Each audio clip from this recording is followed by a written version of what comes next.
This week in comic books in the lands of DC over at Detective Comics goes biblical. Ram V's really spicing this one up with a Bible story character that we don't really talk about a whole lot. Also in the land of Marvel, their Amazing Spider-Man number 6 comes out, and it asks the question, who are you? Not in a colloquial sense, like, what's your name or anything. We're going to talk about why psychiatrists and counselors use this little trick to find out more about you. And also in the land of independence, Just Star came out. You don't know what Just Star is? Don't you worry, I got you covered. It's by a local comic book artist and writer here in the Hampton Roads area of Virginia. And it's so great. It's so great for the weirdest reasons. We're going to talk about all that and a few other comic books right after that very quick intro. Yeah. My come and never sleep on me. I some change you know I go get what you're looking at for Wonderful weirdos, welcome back. It's a new week, new comics, which means a new review. Want to thank you for swinging by. Don't want to waste your time, so we're going to jump right into this. Action Comics came out this week, and this is number 1045. I've been kind of in and out of this story. It's not particularly hard to follow, and I don't mean that as an insult, but I can only read so much of people standing around talking. And this seems to happen a lot in this book when there should be action, right? They're on a war planet, right? Facing off a Mongol and they're trying to get the teams together. It seems like there should be more doing in this story than that's actually going on. I'm not saying it's a bad story.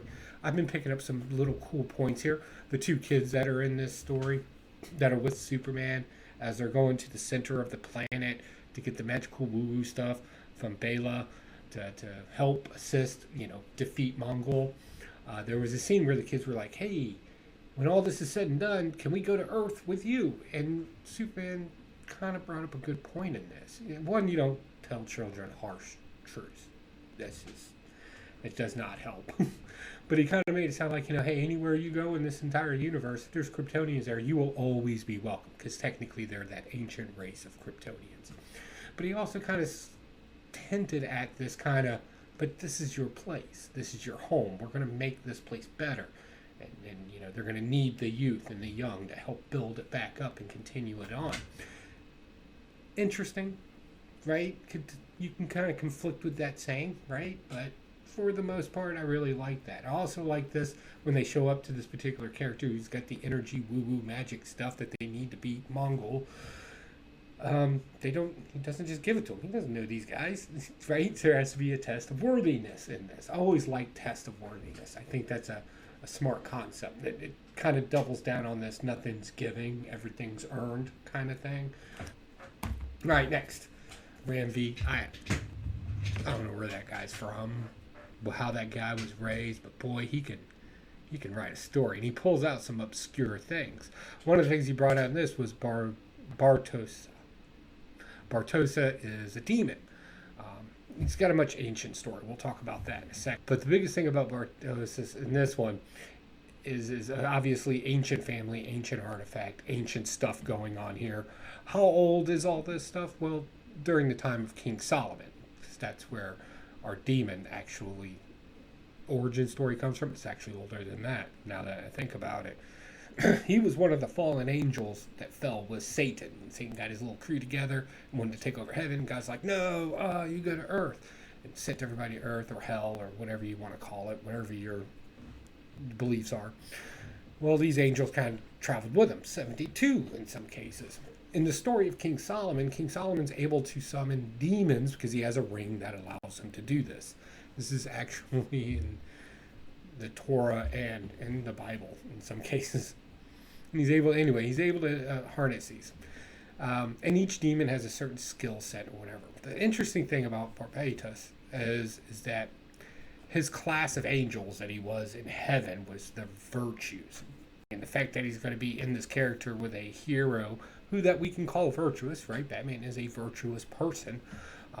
Definitely relies on his virtues to force his will, right, on the people of Gotham, especially the bad guys, right? Not a good thing to say, but it still happens. So I really like where this is going. I love it when you bring obscure Bible stories, references, maybe some of the stuff you kind of looked over in Sunday school, because It's actually kind of a jacked up story. But so yeah, I'm very super excited about this story. Barbados is a very interesting character in the Bible. Um, Definitely, and there's like a whole nother, besides the Bible, a whole nother thing. There's the Demon Anthology series that was sanctioned by the Catholic Church way back in the day that kind of gave classifications of demons and stuff like that. So yeah, he's kind of very prominent in there. His ranking in hell is a duke, if you will. Like that's how deep this stuff goes. He's got like 30 legions underneath him, and he has certain powers. Like he can grant whoever summons him the ability to talk to animals and understand them, squash conflicts between people like disputes, anything that's hidden by magic. He gives the person that summoned him the ability to see past the illusion, to find treasures and stuff like that as well. Yeah, there's a whole thing on this character. But not the first time this character's name's been used. It was also used in Heavy Metal in 2017's version of Dark Metal. That's it. Yeah, the Batman Who Laughs, he turned into Barbados at the end of that. So jump right into Marvel. Wildcards came back out. If you don't remember this, the first issue of this kind of came out in the 90s. So in this one, apparently what we read in the 90s is the comic book that's referenced in here about the characters and everything that they did. In this one, we're introducing ourselves to an alien race who may be ancestor to us in some way, shape, or form. And we get the name Wild Card from this mist that they have, where it's kind of a wild card when they spray it to you, what kind of powers or what it's going to do to you. A wild card. Jet Pilot's back. Looks like he's, out of the military and he's like trying to do that civilian life thing, but it seems kind of wonky for him. Like this is something he doesn't want to do, but he has to. We get our half metal face bad guy in this, our gangster, if you will. It's just fun. It has a classy, fun feel to it. And if you like World War II style artwork and dialogue and kind of that two-dimensional story phrase, it's definitely something to look at. Speaking of a blast from the past, since that takes place in the 1940s, Ant-Man #1 comes out, and it kind of does the same thing. In this one, we get introduced to a futuristic Ant-Man. Doesn't really give us his name. And even the narration in it is very futuristic, where it's telling you, the reader, exactly what's going on and what to expect and initiate this, expectation of this. And it sounds like, in my head, Siri just talking to me. And then immediately, as this person goes into the past, it jumps to a story that looks straight out of some of the early Tales of Suspense style art and dialogue and everything else. Even obscurely mentions some villains from that time frame. That, probably like the window washer, who has a paralyzing spray. Kind of gives us that story a little bit. So after the Hank Pym Ant-Man kind of takes care of the villains in this one, the new one, the futuristic one, kind of meets up with him, takes him to the future, and is like, hey, we got a big problem. I need your help. I like the concept of the past working with the future. Honestly, I think it's something that we could probably all do a little bit every now and then. But in this one, I think it's going to be beautiful. But we'll see. For an issue 1, it got my attention. Definitely doing old school, Golden Age collector. Doing some old school stuff to it. Yeah, I'll pick some more of that. Next, Gambit #1. So what you need to know, if you haven't picked this up yet, it's not really about Gambit. Right? You kind of should have known that, because that's pretty much how all X-Men related characters work today. This is actually about Ro. I don't want to say a sidekick, but Gambit's taken the role as the charismatic mentor in this, teaching a young Arabic mutant who has a comic book past with him as well. I already know. But in this one, it just seems, it seems very forced. If you like female led, strong, independent characters, this is definitely your book, because they're all over the place in this, right? And we got some mess that we got to deal with the Shadow King. To me, it just came off campy and weird. Didn't find anything really meaningful in it. Snarky girl says snarky things. Girl has revenge story and wants revenge. Remy LeBeau is being more Remy LeBeau than he is Gambit, if that makes any sense. I don't know. I didn't really. I mean, Peach Mocha cover, and I only got that because it was the last book there. So yeah, I'm gonna have to throw this one by the wayside. I probably won't be picking up issue 2 of this. It just doesn't have anything in it that interests me. All right, now let's get into this. All right, so if you haven't read this yet, so there's a couple of stories in here, right? Like 3, but the main story is pretty much what I'm going to be talking about at this point. The living brain is back, and it wants to know who is Spider-Man. So it starts capturing Peter Parker's friends, captured his enemies, and that's going to be a key point too. And kind of what happened with the enemies is pretty cool. He kind of took the essence, personalities of them, and crammed them all into one android. So the thing's literally just arguing with itself all the time, because that's the nature of villains, right? Not to get along, to break away from the norm. You'd think the living brain would have figured that out, but whatever, I'm not going to beat that up. And there's a lot of corny, just campy stuff in here that when I read it, I was like, wah, wah, wah. Like Doc Ock's harness, right? Acting like Lassie. I was like, really? Is that where this thing's going to go? But then it kept asking the same question, the living brain, that being, who is Spider-Man? Now, this is very interesting. And of course, everybody's like, we're not giving away secret identity. But that's not what he was asking. He wasn't asking for this particular human's title, right? It's the living brain. It knows how to be specific, but it's also living at the same time. It's not a computer program. That's why it asks this particular question. This is often a question that gets used, counselors, crisis workers, things like that. When I ask, who are you?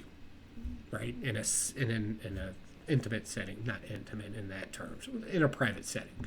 If I say, who are you? Right? Here's the answer that a lot of you have already popped off in your head. Okay, 1, your name, which I already told you I wasn't asking that. 2, you're going to start talking about your job. Again, not something that was asked. Or 3, you're going to start talking about your family. I'm a father, I'm a mother, I'm a son, or something, your relations. That's not who you are either. What this question is ultimately being presented forward to, and I'm going to try to put this in comic book terms, is I'm asking, what is your archetype? What is your character in this story of life, if you will, right? So, like, I'm a greedy, horrible human being. That's boom, right? That would be an answer. Well, I'm a loving, caring male role model. Boom, but that would be the archetype that you're in. This is what really they're trying to get to. And they're not doing it to be sneaky, but they're getting you to try to think outside of what you are versus who you are.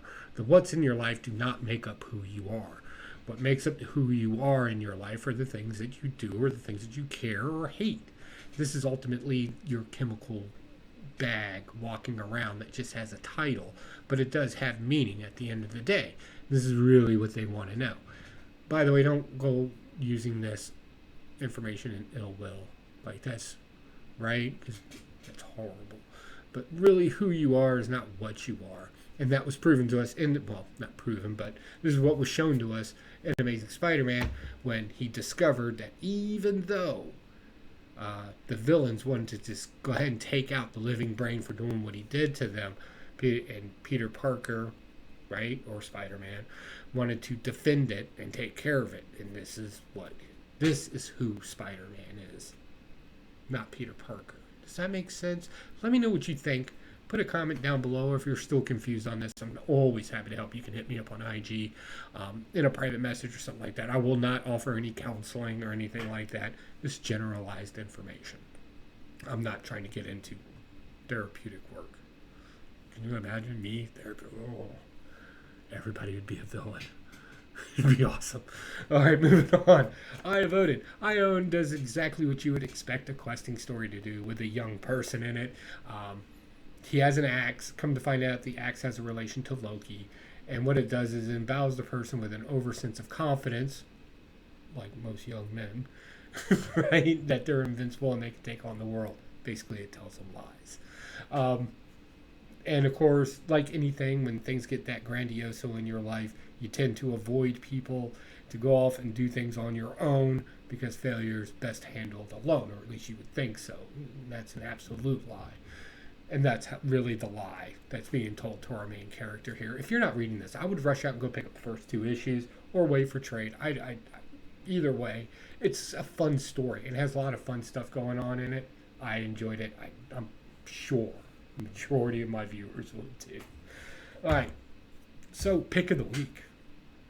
This is a title I normally don't give to like small independent comic books. I mean, Delta Dogs is the only other one that has gotten this title for my pick of the week, and that is Just Star.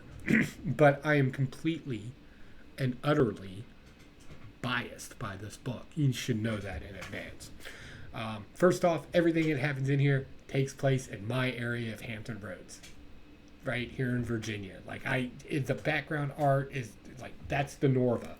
I know the Norva. You see great concerts there. It's fantastic. But what makes this book also good is the story in it. So we have a character. He's really a clone, we find out. And it seems like this corporation made a superhero, but what they really did is that there's this interdimensional demon, right? That behind the shadows type character that's creating this because he's actually building an army. But, got to keep face with the public. Might as well make it do some good guy stuff too. Boom. That's what he does. We also have another character, the scientist, that explained all the science of our clone and why he's able to do. It's still in the works if he's a good guy or a bad guy, right? The scales are kind of weird on that one. So there's your second tier story. And then you got a frontier story of him just doing good guy stuff. The next one leaving in a cliffhanger of a bunch of clowns trying to take over the Norfolk scope while the show's going on. Literal clowns. It's great. And anybody that gets that reference with the clowns and the Norfolk scope, you're just a little bit cooler in my book. For all you that don't, my heart goes out to you and I'm saddened that you don't live here. But moving on, we have your classic comic book story with 3 different characters, 3 different types of stories in it. But what really made this great is all the serious moments. And some people would call it a criticism, but it's not a criticism coming from me. There's a bunch of dad jokes in here. Tons of dad jokes. Like non-stop dad jokes. Not non-stop, but and when they hit, and it's great. And really, it's just characters being sarcastic, saying sarcastic things, but they always come off as dad jokes in here. Not everything needs to be badass action guy. It's pretty cool. So this is done by Blah Comics. And what I'm going to do is I'm going to put his link in the description below. I believe he's a wonderful guy. I see him at all the cons. He's been in some of my walkthrough videos, waving and everything. It's fun stuff. It really is. Give it a shot. If you can. Right? The times are tough right now. I get it. But if you can, give it a read. What's the worst thing that could happen? You'll like it. You will like it. If you're a 40-year-old man, you will like the dad jokes in this. You'll even steal some. I promise. All right, guys. That's my haul for this week. What's going on in the community? Evil Layer Projects and Build video. My other channel. The remaking of the Evil Layer video will be coming out hopefully this weekend. For that, I'm just finishing up the last of the editing in that. You've seen me do little hints and stuff on Instagram and shorts here on YouTube. If that's something you're interested in. And if you didn't know, we also have a merch store for Evil Layer Projects and Builds, kind of the focus there. Got some cool stuff in there. If you have any ideas, I'm always open for ideas to sell something in there. A lot of t-shirts and then a lot of polo shirts. Like this one from my friend Chip Gettler, who did my design. That's on that side. Who did the design. And then, of course, he left his on there, too. He got me this one, and it kind of gave me the idea to put it on the shirts there. That was his idea. I'm just profiting from it, because I'm a good friend. All right, guys, I got nothing else. I got to jump out of here. This thing's already like 19 minutes long. I'll talk to y'all later. Bye.